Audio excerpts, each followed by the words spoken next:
জেলা প্রশাসক আফরোজা আখতারের হাতে জার্সি উন্মোচন। জাতীয় আসরে নামছে সাতক্ষীরা রাগবি দল।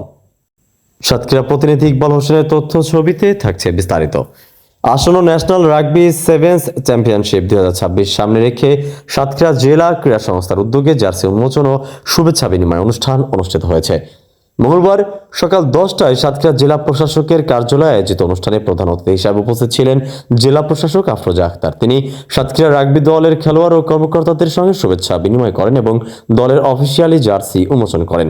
এ সময় জেলা প্রশাসক বলেন, জাতীয় পর্যায়ে জেলার সুনাম অক্ষুণ্ণ রাখতে হলে সর্বোচ্চ নিষ্ঠা, শৃঙ্খলা ও দলগত পারফরমেন্স নিশ্চিত করতে হবে। তিনি খেলোয়াড়দের আত্মবিশ্বাসের সঙ্গে মাঠে নেমে সেরা পারফরমেন্স দেওয়ার আহ্বান জানান।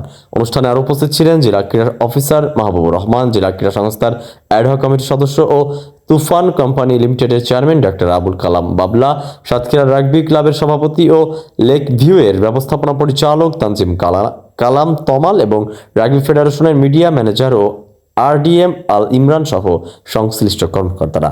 অনুষ্ঠান শেষে খেলোয়াড়দের মধ্যে ব্যাপক উৎসাহ উদ্দীপনা লক্ষ্য করা যায়। তারা আসন্ন প্রতিযোগিতায় সেরা পারফরমেন্সের মাধ্যমে জেলার জন্য গৌরব বয়ে আনার প্রত্যাশা ব্যক্ত করেন।